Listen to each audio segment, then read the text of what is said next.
Bonjour. Hi, everyone. How are you today? I'm here now. My name is Eva. I am the founder of Resources, or Ressources, as we say in French. And the idea today is talk to you about how to avoid greenwashing, especially in beauty, and then to give you a bit of insights about what we are doing with the resources and how we can help you. And also, the purpose of today, which will last about 15-20 minutes maximum, so we don't want to keep you too much.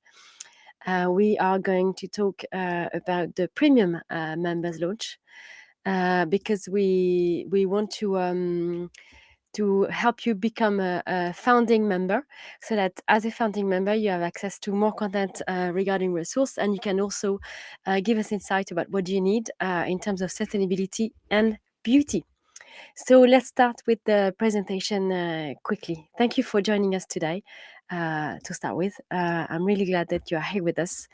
So talking about beauty and sustainability, and about greenwashing, how to avoid greenwashing. I mean, do you have an answer? I don't really have an answer because greenwashing is here all the time, and it's really hard to avoid it. But I can give you an idea of how to think about sustainability or to think about beauty, so you don't do so much greenwashing. So I'm gonna pass on this presentation that I've done before to give you a definition about what is greenwashing. According to the UN, the greenwashing is an attempt to mislead consumers and the market, and to market products that are more environmentally friendly than they actually are. Are you talking about this? So, just to give you an example, there was a brand a few years back that talked about the fact they put on the market a deodorant, and they put it in a smaller can than regular can, and they say thanks to that we are reducing pollution from the environment and from the air. And they, on the ads, there was like big massive smoke behind the product, and this was potentially explaining that this was like the smoke or the pollution created by product in the world.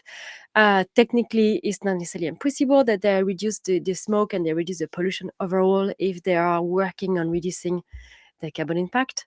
But is it really realistic that they're actually saving the planet, or like changing the entire level of the gray cloud or the pollution on top of us? And so this was considered to be misleading because this claim was a bit too exaggerating or over or misrepresentation of what the brand has actually done. And so this is the thing when you need to be careful. Don't over exaggerate or over emphasis on something that you've done, but it looks greener than the actual fact that you've actually changed. And also, green washing relates to the claims that are made in the context of green or environmental claim, but also refer to social or ethical production. So there are a few examples. There are a few examples around there. So another example, and this is something that for me is greenwashing, but maybe for you it's not. But like in perfume world, there is the Nagoya Protocol, where any protected species of plant or anything that you take from the earth must be you need to make sure that the population that farm this product or that harvest this product is going to be treated fairly, equally, etc. But this is part of a Nagoya Protocol kind of. So if you are doing something out part of a like regulatory, like a specific protocol that's been done by the UN or by other companies, but you say you are doing this without actually talking about the Nagoya Protocol, but like talking about the population that you are saving thanks to this plant or the people that you're looking after, you are omitting something. You're not very being clear when actually you just following a protocol that is being said by the UN. So are you actually being better for the environment, or are you just following a protocol? So this is something you need to be very careful about, how to communicate sustainability. It is estimated today that 40% of claims online could be misleading or are misleading. By the way, if you have any comments or anything to say during this presentation, I forgot to say about this, feel free to add your comments and to tell us anything you need to say. This is live stream on LinkedIn and also on YouTube. So please feel free to comment anything you need to comment on. So it is estimated that 40% of the claims online are misleading, and I think it's going to grow because something that is misleading today, or that is a bad a green claim today is not necessarily going to be true tomorrow, because there's been a change in terms of claims. Just to give you an example as well, again, biodegradable. 2 years ago, you could say that your packaging was biodegradable if it wasn't made of plastic, but if it was made of a compostable component. But now you can't claim that anymore, because biodegradability, it is estimated by the regulator to be leading the consumer to think that he can just throw something out in the outside, in the forest or anything, and then be completely, anxious free about this, because this is going to degrade naturally in nature. But in actual fact, if it's a packaging, if it's a very thick packaging, chances are it's going to take more time to degrade. We don't really know how long it's going to take yet. It's going to take maybe for 1 year to 3 years. So anyway, we don't want to encourage people to throw things outside in the bin. So that's why outside in the nature, sorry. So that's why biodegradable claim are prohibited now in Europe, mostly in France. I don't know about the UK or Europe yet, but the US is not really prohibited just yet. But it might come into force. So watch out for this type of claims. Another example of claim that or another example, like 94% of consumers say brand needs to be more transparent. But to be transparent, you need to know what you can say, right? So you need to make sure that you're not doing any greenwashing. So it's really hard to know what is greenwashing, what is not greenwashing. So that's why we give you a bit of recommendation on what are the claims you need to avoid and what are the claims you need to stop doing. I'm gonna make a break here, and I'm gonna show you why I'm talking to you about this today, because today it's the founding members launch for Ressources, because we've switched the business model we started 2 years ago with doing online courses. And now what we want to redo is give you like access to all of the reports that we've built over the months, so that you have a full access to all of the content on Resource. And let's say that you have a company with that regulatory service, or you don't know how to work on this, then you have access to all of the content on Resource. So what we've done, we've got all of this topic. We've got market and trends, marketing claims, packaging innovations, packaging materials, all of this content here. And you can access all of this and find all the reports that you need about recycling and about packaging, about innovations, everything there is to know. Here you can see in the report, when it's paid report, it means that you have to become a specific member. You have to pay to become a paying member of Resource to have access to the content. And then if you have here public, it means that it's available to anybody without being a specific paid member. What are we going to give you? Why do we focus on greenwashing? Because with Resource, with all of the content that we publish, whether on marketing claims, whether on packaging, whether on formulation, we're going to develop some content about formulation soon. We're also going to release a report about refillable beauty.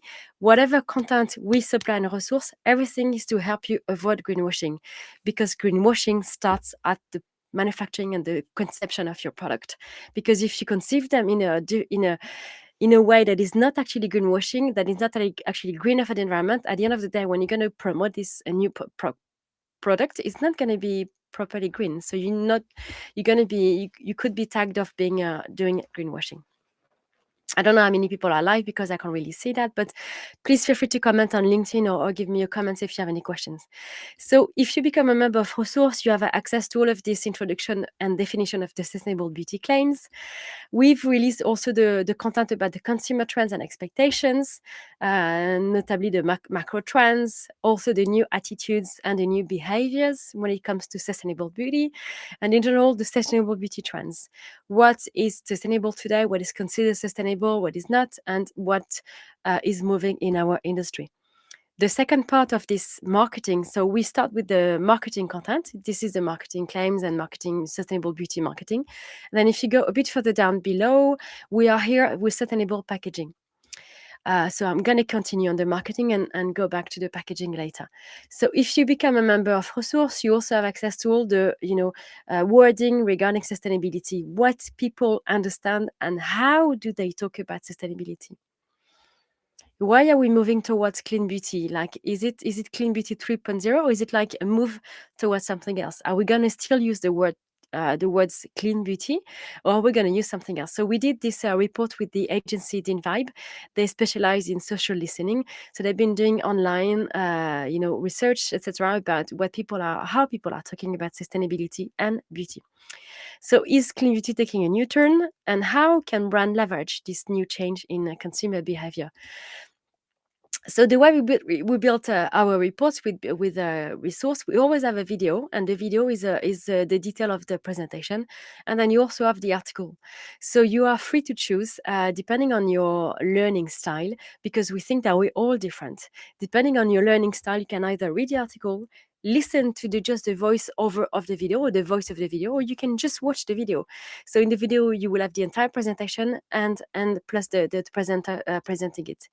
So here, to give you an example, we did that with the agency Dean Vibe, and with the speakers we have Miali here and Audrey that were explaining their presentation and giving you insights. And oftentimes in the video, you have more insight than actually in the presentation itself. Okay, so this is the article. So you can read the article or just listen to the videos. And if you were not a member, you will just see, let me show you what you will see if you were not a member, because this is the thing, we give you access as a paying member to resource because we think it's going to be for you beneficial. But if you're not a member, let's give you an example here. You will be limited to just this. Now you will have to become a member if you want to see the rest of the report. So you see, before you would see just the text and then the article, and then the video, you will have access to all the content. And the way we built resource as well, we wanted to build really, really, really simple and really accessible. You can just sign up to a monthly membership, have access to a basic membership or premium or expert membership. The difference between the three membership is, as a basic, you only have access to the report. As a premium, on top of the premium, the access to the report, you also have access to a monthly group call with me, with the resource members, and then you have access to that community while we do this report with these calls as well. And if you want to be an expert, and then you can do that, you have access to monthly call as well with other members. Plus, you have a private call with me or with any expert that you have on the platform. It's not just me, but also all of the experts that we are called on the platform. So you have access to a private call, and during this private call, we can give you advice on your brand, on your consulting, and this can be a monthly. You can just pay for 1 month and test it out, or you can pay annually. So this is the based fee for a monthly membership. And then if you want to pay yearly, then you will have 2 months free of charge access to the membership platform. So instead of paying for 10 months, here you pay 12 months. So instead of paying for 12 months, you have access annually. You pay only the value of 10 months for access to 12 months. All right. So this gives you an idea of the fee. So today, because this is a specific launch, I give you the membership access for the price of the basic membership. Okay. So it's available either on a monthly membership or the annual membership. But basically, if you sign up today, and this is available only until Monday night, you will have access to the premium membership for the basic fee. All right.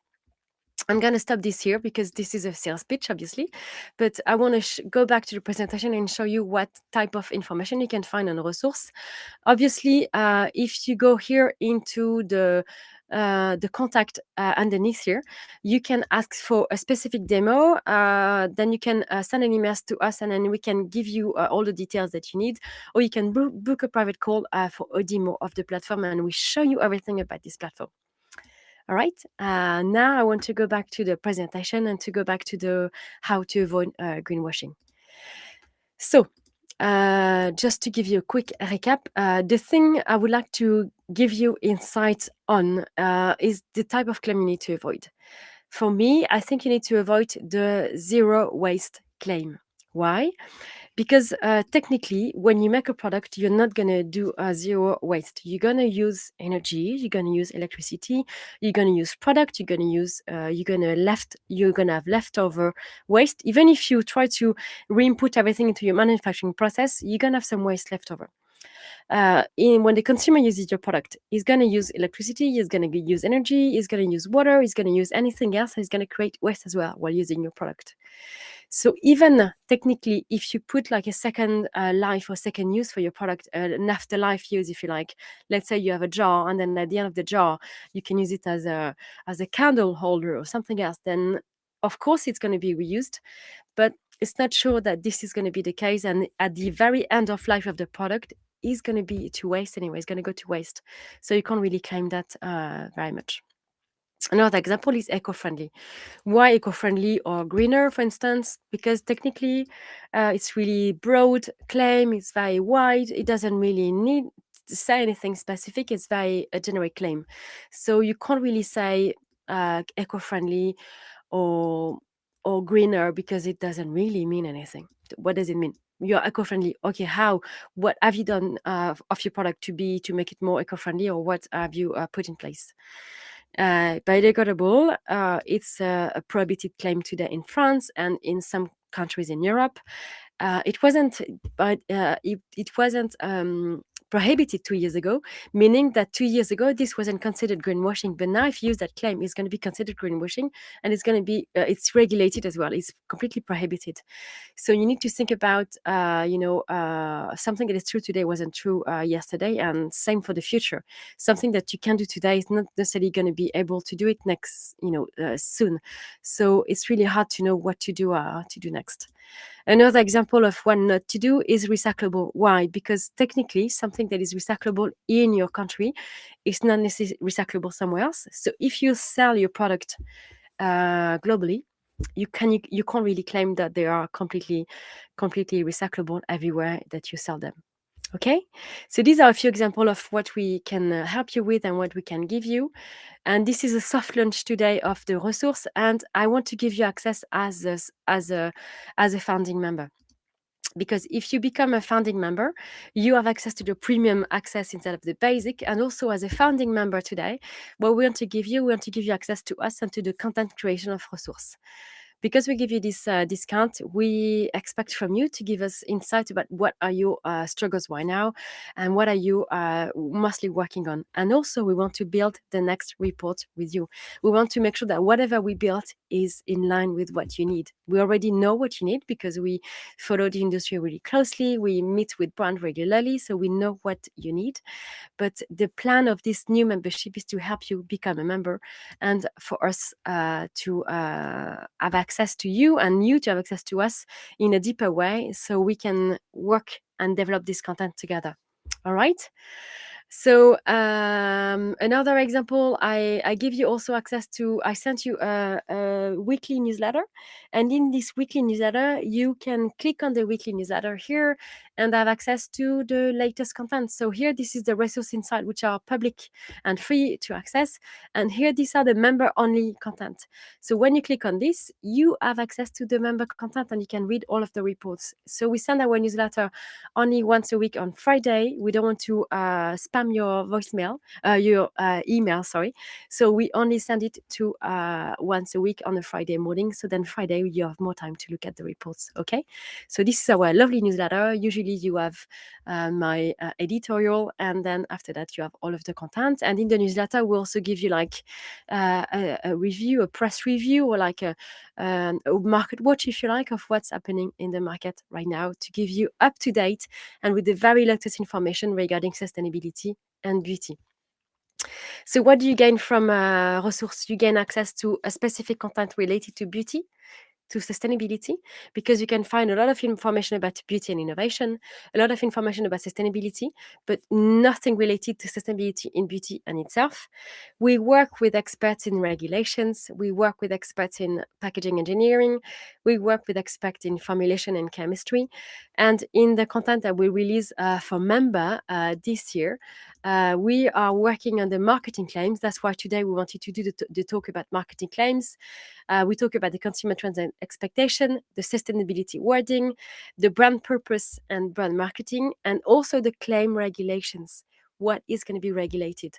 In the content we're going to release in 2 weeks' time, we're going to release content about the AJAC regulation, the UK Green Claim Code, and then the US Green Guides, and how this is going to apply to beauty and cosmetics.